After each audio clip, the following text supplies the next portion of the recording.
சபை ஆராதனையின் செய்தி வேலை. தேவனுக்கே மகிமை. இவ்வளவு நேரம் தேவனை ஆராதிக்க தேவன் நமக்கு கிருபை செய்தார். இப்பொழுது சில வசனங்களை நாம் தியானிப்போம். ஏசாயா 43:12 படி, நானே தேவன் என்பதற்கு நீங்கள் எனக்கு சாட்சிகள் என்று கர்த்தர் சொல்கிறார். தேவன் நம்மிடத்தில் எதிர்பார்ப்பது அவருக்கு சாட்சியாக இருக்க வேண்டும் என்று. எப்படி சாட்சியாக இருக்க முடியும் என்பதை சில வசனத்தின் மூலம் நாம் தியானிப்போம். முதலாவதாக 1 தீமோத்தேயு 6:17-18 படி, நம்முடைய நம்பிக்கை ஐஸ்வர்யத்தின் மேல் இல்லாமல் தேவன் மேல் இருக்க வேண்டும் என்று தேவன் எதிர்பார்க்கிறார். இரண்டாவதாக நீதிமொழிகள் 22:29 படி, வேலையில் உண்மையாய் இருக்க தேவன் நம்மிடத்தில் எதிர்பார்க்கிறார். மூன்றாவது மீகா 6:8 படி, எல்லா சூழ்நிலைகளிலும் மனத்தாழ்மையோடு இருக்க வேண்டும் என்று தேவன் நம்மிடத்தில் எதிர்பார்க்கிறார்.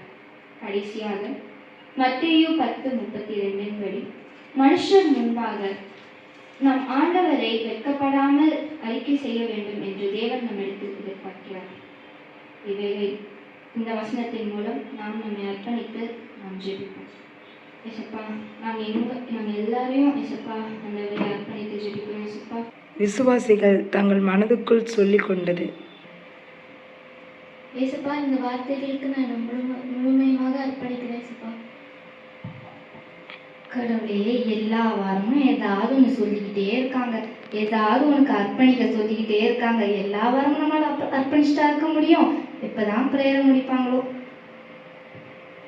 நான் சர்ச்சுக்கு வரதே யாருக்கோ தெரியாது. இதில் நான் அர்ப்பணிச்சு சாட்சியா வேற வாழணுமா?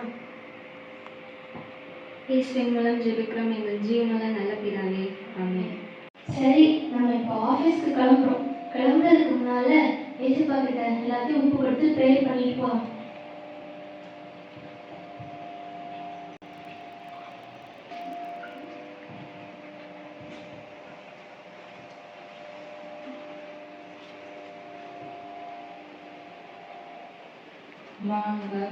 காசு கொடுத்துருக்கோம்மா. நன்றிம்மா. ஏசப்பா நம்மளை எவ்வளோ ஆசீர்வதிச்சிருக்காங்க. இந்த மாதிரி ஏழைகளுக்கு நம்ம இன்னும் தாராளமாக உதவணும். ஏழை திறன்களை கர்த்தரை கடன் கொடுக்கிறான்னு கூட பைபிள் ஒரு வசனம் இருக்கு. அதுக்கு நம்ம கீழ்ப்படிந்து வாழணும். ஐயோ, இன்னைக்கு என்ன இவ்வளோ டைம் ஆயிடுச்சு? நம்மளோட நிலைமையை ஏசப்பா புரிஞ்சுப்பாங்க. நம்ம ஒர்க்குக்கு போயிட்டு வந்து ப்ரேயர் பண்ணிக்கலாம்.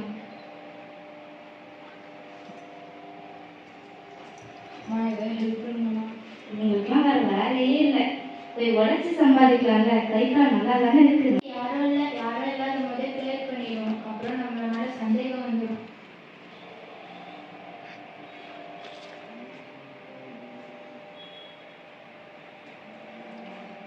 அலுவலகத்தில் வேலையை தொடங்கும் நேரத்தில் ஒவ்வொருவரும் மனதிற்குள் சொல்லிக் கொள்வது. இந்த ஒர்க்கெல்லாம் இன்னைக்கு நமக்கு அசைன் பண்ணியிருக்காங்க. இந்த ஒர்க்கெல்லாம் கம்ப்ளீட் பண்ணாமல் இன்னைக்கு நம்ம வீட்டுக்கு போகவே கூடாது. ஐயோ, இது என்னது, இவ்வளோ ஒர்க் இருக்கு இன்னைக்கு? நம்மளுக்கு இன்னைக்கு ஃப்ரீயாகவே இருக்க முடியாது போலயே. சரி, நம்ம என்னைக்கு நம்மளுடைய ஒர்க் எல்லாம் ஒழுங்காக முடிச்சிருக்கோம், எப்பவும் போல பெண்டிங் வச்சுட்டு நாளைக்கு வந்து முடிச்சுப்போம். இன்னைக்கு நமக்கும் நிறைய ஒர்க் இருக்கு. முடிஞ்ச வரைக்கும் எல்லாத்தையும் முடிச்சுட்டு போக ட்ரை பண்ணுவோம். எல்லாருக்கும் இந்த வீக்கெண்ட் எப்படி போச்சு? எனக்கு நல்லா ஜாலியாக போச்சு. நாங்கள் ஃபேமிலியாக மூவிக்கு போனோம். அப்படியே பீச்சுக்கு போயிட்டு சாப்பிட்டுட்டு டின்னர் முடிச்சுட்டு வீட்டுக்கு வந்துட்டோம். எங்களுக்கு நல்லா ஜாலியாக போச்சு. நான் சர்ச்சுக்கு போயிட்டேன். 1 டே ஃபுல்லாக சூப்பராக போச்சு. நல்லா ப்ளெஸ்ஸிங்காகவும் மனசுக்கு ரொம்ப சந்தோஷமாகவும் இருந்தது. எங்கள் வீட்டில் சண்டையான சர்ச்சுக்கு போயிருந்தோம். இல்லாட்டி அப்பா அம்மா திட்டிக்கிட்டே இருப்பாங்க. அதனால சர்ச்சுக்கு போயிட்டு வந்து சாப்பிட்டுட்டு அதுக்கப்புறம் ஒரு தூக்கம் போட்டேன். அவ்வளோதான். எனக்கு பெருசாக சொல்லிக்கிற மாதிரி ஒன்றும் வீட்டில் தான் இருந்தேன். சரி, பிரேக்ஃபாஸ்ட் டைம் முடிஞ்சிச்சு. நான் போய் என் வேலையை பார்க்க போகிறேன். எனக்கும் நிறைய வேலை இருக்கு. நானும் கிளம்புறேன்ப்பா.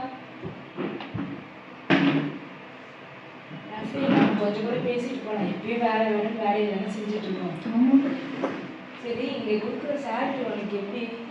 10 தான். 10 தான், என்ன பண்ணுறது? அதுக்கு தான் நான் ஷேர் மார்க்கெட்டில் இன்வெஸ்ட் பண்ணியிருக்கேன்.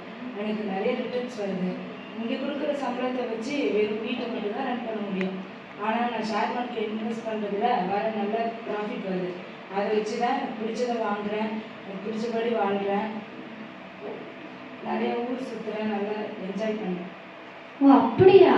இப்படிலாம் வேறு இன்வெஸ்ட்மெண்ட் இருக்கா? எனக்கும் அதை பற்றி கொஞ்சம் டீட்டெயிலாக சொல்லுறியா? நானும் கொஞ்சம் காசுலாம் சேவ் பண்ணி வச்சுருக்கேன். அதை நான் இன்வெஸ்ட்மெண்ட்டில் போட்டு எனக்கு அது ஹெல்ப்ஃபுல்லாக இருக்கும்ல. கண்டிப்பாக கிடச்சி நல்லா ப்ராஃபிட். ஆனால் எனக்கு கொஞ்சம் சொல்லி கொடு. சொல்லித்தரேன். இப்போ இப்போ இப்படி தான் பண்ணணும். இன்வெஸ்ட்மெண்ட் பண்ணால் நல்ல ப்ராஃபிட் கிடைக்கும். சரி இப்படி பேசியே 1 hour ஆயிடுச்சு. மேனேஜர் பார்த்து திட்டுவார். நம்ம போய் ஒர்க்கை ஸ்டார்ட் பண்ணலாம். போதும். திரும்பவும் வேலையை தொடங்குகிறார்கள். அப்பொழுது பேசிக்கொள்வது, ஜெசியா நீ எப்படி எப்பயுமே ஹாப்பியாகவே இருக்க? உனக்கும் நிறைய வேலை கொடுக்குறாங்க, அதையும் பர்ஃபெக்டாக முடிச்சிடுறேன். நான் நேற்றுலாம் போய் வீக்கெண்டில் நல்லா ஜாலியாக என்ஜாய் பண்ணிட்டு தான் வந்தேன். ஆனால் வீட்டுக்கு வந்ததும் எனக்கு அந்த சமாதானமே இல்லை. ஃபேமிலியில் ஒரே ப்ராப்ளமாக இருக்குது, எனக்கு நிம்மதியே இல்லை. நீ சர்ச்சுக்கு போகிறேன்னு சொல்கிறீல, எனக்காக நீ ப்ரேயர் பண்ணிக்கிறியா? சரி நான் கண்டிப்பாக உனக்காக ப்ரேயர் பண்ணிக்கிறேன். இந்த உலகம் தரக்கூடாத சமாதானத்தை ஏசப்பா உனக்கு கண்டிப்பாக தருவாங்க.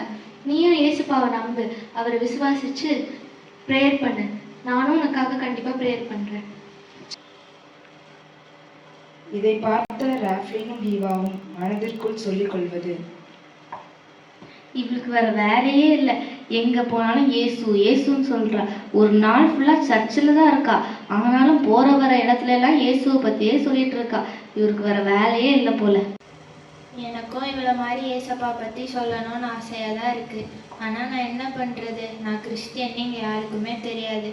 நான் கிறிஸ்டியன்னு தெரிஞ்சால் வீட்லேயும் பெரிய பிரச்சனை ஆகிடும். I request everyone to assemble for the meeting.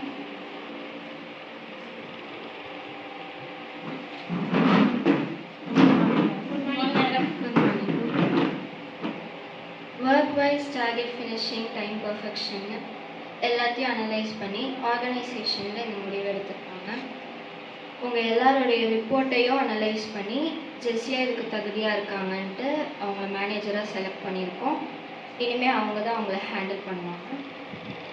Good work, Jessia.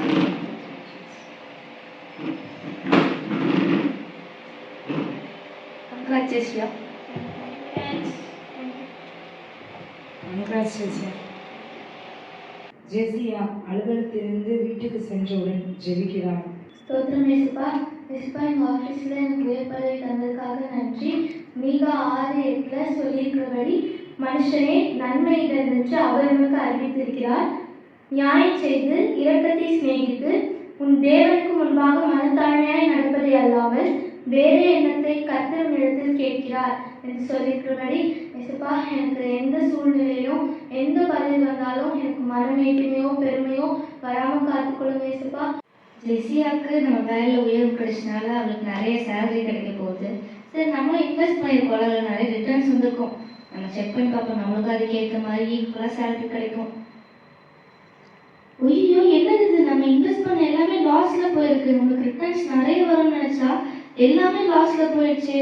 ஐயோ ஏசப்பா, அன்னைக்கே நான் பாஸ்டர் சொன்னதை கேட்டிருக்கணும். ஜெஸ்ஸியா பாஸ்டர் சொன்னதை கேட்டு ஏசப்பாக்காக தன்னை அர்ப்பணிச்சு ஏசப்பாவோட வார்த்தைகளை கேட்டனால அவளுக்கு இவ்வளோ உயர்வு கிடைச்சிருந்த குறுகிய காலத்திலே. நான் அதை அசட்டை பண்ணனால தான் நான் இவ்வளோ கீழே போயிட்டேன். ஏசப்பாவும் நம்ம கிட்ட இதுதான் எதிர்பார்த்துருப்பாங்க. நம்மளும் இனிமேல் ஜெஸ்ஸியா மாதிரி இருக்கணும். இவ்வளோ சீக்கிரம் எவ்வளோ உயர்ந்த பதவிக்கு போயிட்டாங்க. அவள் வணங்குற இயேசு தான் உண்மையான கடவுளாக இருப்பாரோ? அவளுக்கு பாவத்தை பற்றி தான் சொல்லி கொடுக்குறாங்க. பாவம் செய்யறதெல்லாம் தப்புன்னு நம்மளுக்கு யாருமே இது வரைக்கும் சொல்லி கொடுத்தது இல்லையே. நம்மளும் இப்போ இயேசுப்பா பற்றி அவங்ககிட்ட கேட்டு தெரிஞ்சு. ஷீபா அவளது வீட்டில் கண்டிப்பாக கோயிலுக்கு வரணும்னு சொல்லிட்டாங்க. நான் இப்போ கிறிஸ்டியனா மாதிரி சர்ச்சுக்கெலாம் போகிறேன். அவங்கள்ட்ட நான் எப்படி சொல்கிறது? சொன்னால் அடிப்பாங்களே. சரி, இதையே யோசிச்சு தலை தான் வலிக்குது. நம்ம கொஞ்ச நேரம் டிவி பார்ப்போம். இன்றைய தலைப்புச் செய்திகள். அமெரிக்காவில் சத்தியத்திற்காக உறுதியாக நின்றதால் சார்லி கிர்க் சுட்டுக் கொல்லப்பட்டார். என்னது? ஆயிரக்கணக்கான பேருக்கு முன்னாடி ஏசப்பாவை பற்றி தைரியமாக அறிவிச்சனால அவர் கொல்லப்பட்டாரா? நம்ம இப்படி வீட்டில் சொல்றதுக்கே பயப்படுறோமே. நம்ம இனிமேல் இப்படி இருக்கக்கூடாது. அன்னைக்கு கூட மனுஷருக்கு முன்பாக தேவனை அறிக்கையிடுறது தான் தேவனோட எதிர்பார்ப்பாக இருக்குன்னு பாஸ்டர் சொன்னாங்கல்ல. நான் இது வரைக்கும் அப்படி இல்லை. இனிமேல் நானும் எல்லார்கிட்டையும்